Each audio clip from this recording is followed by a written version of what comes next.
I'm always going to love you no matter what. No matter what happens. You're my son, you're my blood. You're the best thing in my life. But until you start believing in yourself, you ain't going to have a life.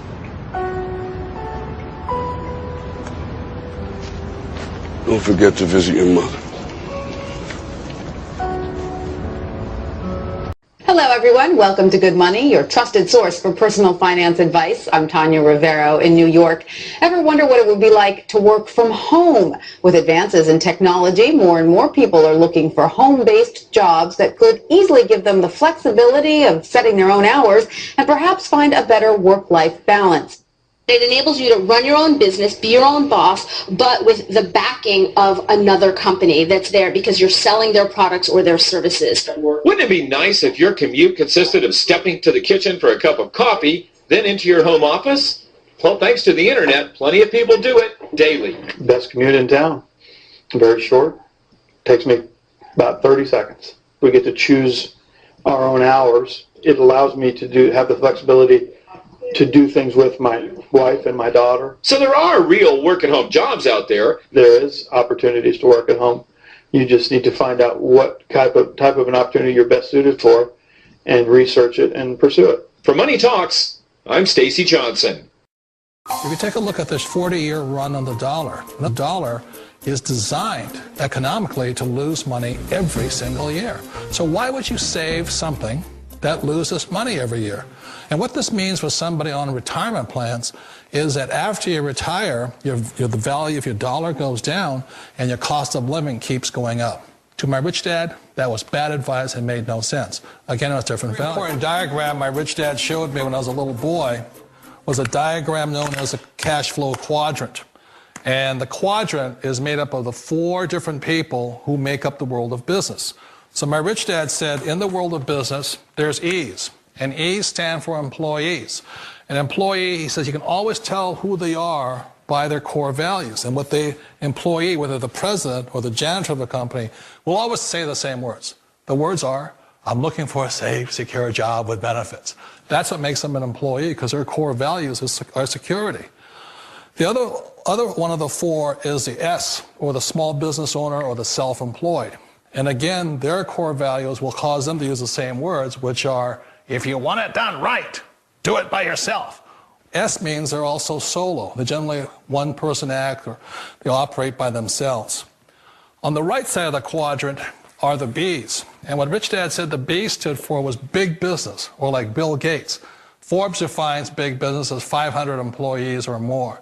And their words are different. They say, I'm looking for a good system, a good network, and the smartest people I know to help run my business. So they're unlike the S. They don't want to run the company by themselves. They want smart people to run their companies for them. And then the 4th of the quadrant is the I, and I stands for investor. These are people who have money work hard for them.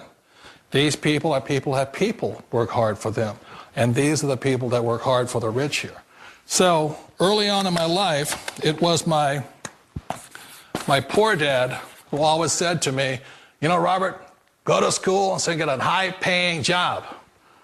And so my poor dad's core value was to be an employee. He wanted job security, promotions, a steady paycheck, and all this. And so it was my rich dad who said to me, he says, you know, Robert, if you really want to be rich, learn to build businesses. It made more sense to him to work hard to build a business, something you owned, and something you could pass on for generation to generation to your kids. Whereas my poor dad said, work hard, but my rich dad said, why would you work hard for something you'll never own and you can get fired from right away? Again, that was the difference in values. So my rich dad suggested I learn how to be a business owner and learn how to be an investor. And that's one of the big differences. On this side of the quadrant, these people here work for security. They work for money also. On this side over here, their key value that they want is they want freedom. They don't want to have to work at a job anymore. They don't want to have to work for the rest of their lives. So the beauty of building a business and learning how to invest is very simply that this is passive income. You work hard for a few years, but possibly for the rest of your life, income keeps flowing to you. Of all the businesses out there, which type do you choose? One of the reasons I consider a direct selling business a perfect business is very simply because the company will work with you to get the business skills that make you rich. Always remember that it's not money that makes you rich, it's business skills. And that's why it's a perfect business. They'll take as long as you like to get the skills to make the money. And that's a lifetime skill thing. The other part about it is the low startup cost. You know, where else can you get in for under $500 and get these skills? For people who want to make the shift over to the B quadrant, which is what I would recommend for people, one of the beauties of a network marketing company is that you can do that for a very low price. And that's why I talk to people about considering network marketing. If you're to build a Microsoft, it would take you hundreds of millions of dollars. But a network marketing company allows you to start at a very low rate. They'll be patient with you. They'll take their time to transition over here. And the reason why that time is so important to most people is it takes time to change those values. And the most important thing is once you take the time, let's say it takes 1 year, 2 years, 5 years, whatever time it takes, once you see the value or the core values of this side and this side, you're unstoppable. Today, I would never go back and get a job. Why should I? I'd rather stay on this side, build companies, pay less taxes, and make more money. But the key is a person needs to change the values from my poor dad to the values of my rich dad. And that's one of the beauties of network marketing companies. They allow you the time, and at very low cost, they'll work with you to make that transition over there.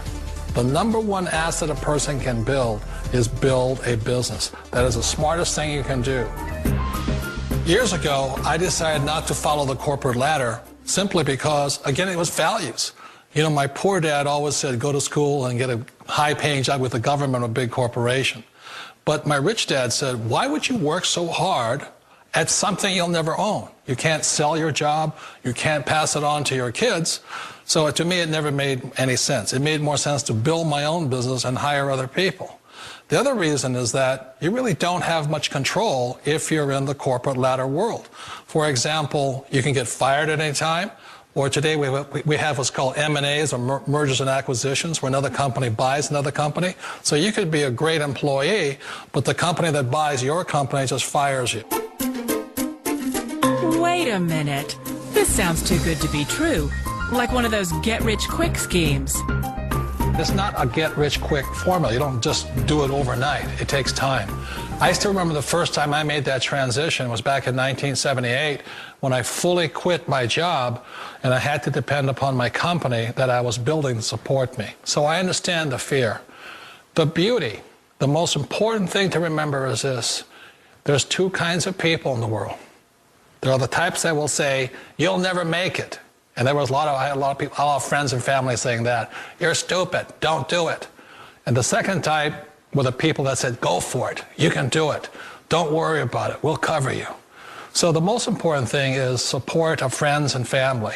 One of the beauties of a direct selling company is that they provide that personal support to you for as long as it takes you to make the journey from the left side to my rich dad side. One of the challenges of being self-employed is that you're your own boss. You're the solo act. Like in the S quadrant, you're the individual. You do it on your own. Whereas in the B quadrant, you're a team player. You have to depend upon your team and count on your team. So the problem with being an S is that, let's say you're in a traffic accident, there goes your income. And let's say you get older and you haven't set enough money aside to retire on, that means you'll probably have to work for the rest of your life because you don't have anybody else to fall back on, not a team to count on. So one of the problems with the S, although most people say it's the most satisfying of all work, it is a solo act, and you're totally on your own. Personally, I'd rather be a member of a team. You know, they can count on me and I can count on them. We all know the world has changed, but sometimes the hardest thing to change is ourselves. And being an old guy, I sort of know the older I get, I sometimes get more set in my ways.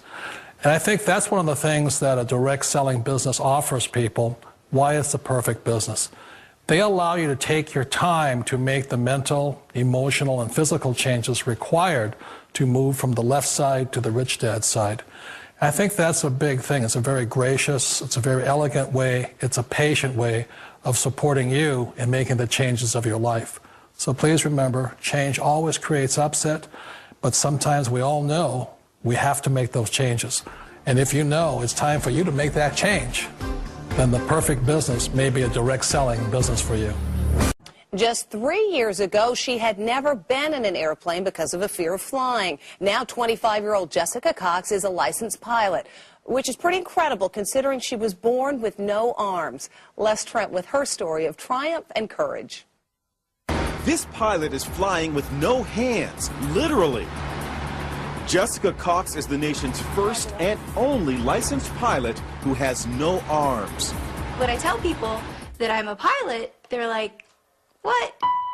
Jessica was born without arms, but she can do almost everything with just her feet, from putting in her contacts to texting her friends on her cell phone, even playing the piano.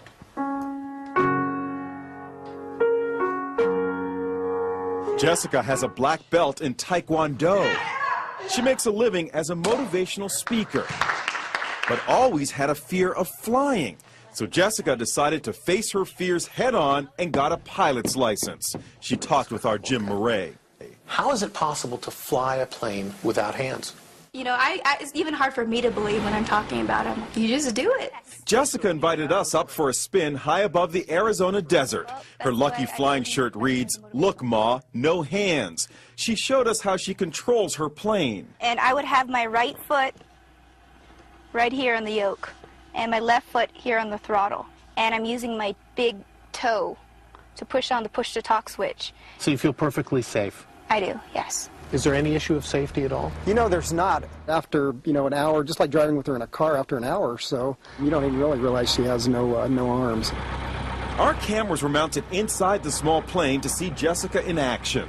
Watch as she takes off. Jessica uses her left foot to control the throttle. Then her right foot pulls out the wheel as she lifts off. It looks scary, but she does it like a pro. And watch, after she makes a picture-perfect landing, she stretches her leg and opens the cockpit windows. How was the flight? That was fun.